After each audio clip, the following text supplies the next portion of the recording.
Bom dia a todos, hoje quarta-feira, dia 3 de novembro de 2021, 31ª semana do Tempo Comum. O Evangelho é São Lucas, no capítulo 14, versículos de 25 a 33.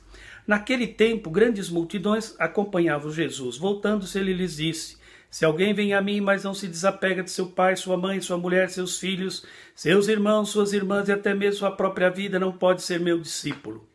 Quem não carrega sua cruz, não caminha atrás de mim, não pode ser meu discípulo.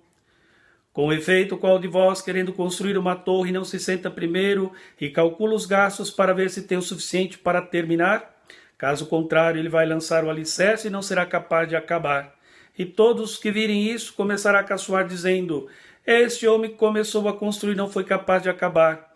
Ou ainda, qual rei que ao sair para guerrear com outro, não se senta primeiro e examina bem se, com 10.000 homens, poderá enfrentar o outro que marcha contra ele com 20.000?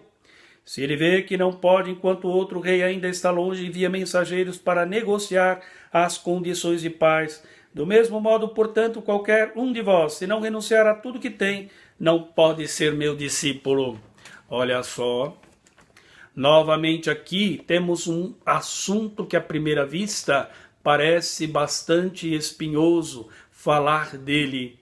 Isto porque o assunto em questão é a adesão ao reino de Deus e depois o desapego de tudo para quem quer fazer parte dele. Todos sabemos o quanto é difícil o desapegar-se daquilo que se tem. E Jesus coloca esse ato como condição para fazer parte do reino por ele anunciado. Então vamos por partes. Para começar o discipulado requer mesmo liberdade total, sem a qual o discípulo não terá condição de entregar-se ao reino com as suas exigências próprias. É preciso se desfazer de tudo quanto se tornar empecilho para tal decisão. Do contrário, as exigências do reino vão se tornando cada vez mais um peso incapaz de ser suportado. Isso é uma verdade. O primeiro sinal dessa liberdade refere-se aos laços familiares e de parentesco, e eu diria até de laços de amizades. Fazer os interesses do reino depender desses laços significa inviabilizá-los. Haverá certamente choque entre esses níveis de apelo. Porém, o reino deve prevalecer sempre e em primeiro lugar. Para muitos, esse grau de liberdade parece absurdo. Como vou deixar os meus, meu pai, minha mãe e assim por diante? Isso é impossível. Será? Mas vejo que aquilo que Jesus pede não se trata de deixar ninguém, apenas inverter a ordem e as posições das coisas. Primeiro o reino de Deus e depois as outras coisas vão se achegando. E a prática delas terá o aval do reino escolhido em primeira mão. E aí você pode ser um bom pai, uma boa mãe, um bom marido, uma boa esposa, se tiver realmente o aval do reino.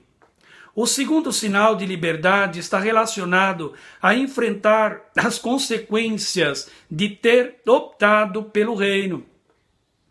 Para o discípulo não está descartado nem a morte violenta, muito menos a rejeição, as calúnias e até mesmo as perseguições. O mesmo que aconteceu com Jesus. Do jeito que morrer o mestre, morrerá cada um dos seus discípulos, disse Jesus.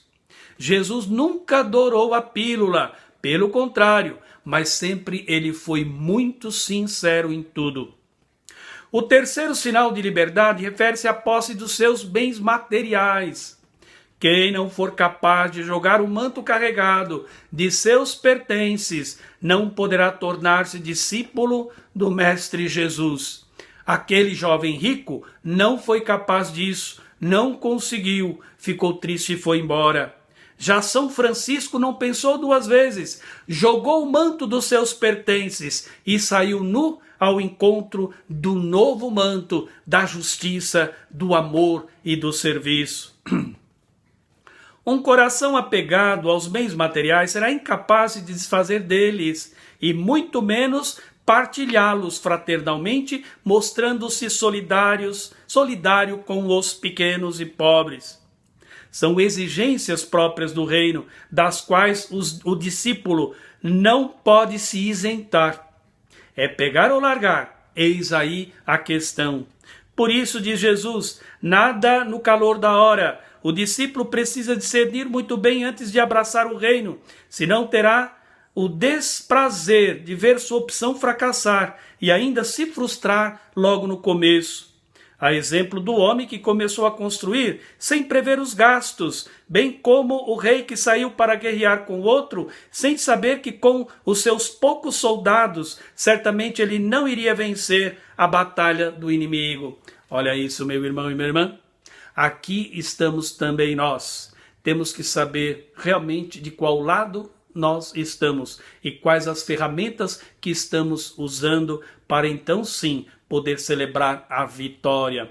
A bênção do Deus Todo-Poderoso, Pai, Filho e Espírito Santo, desça sobre todos vós, permaneça sempre, amém. Tenha todos bom dia e fique com Deus.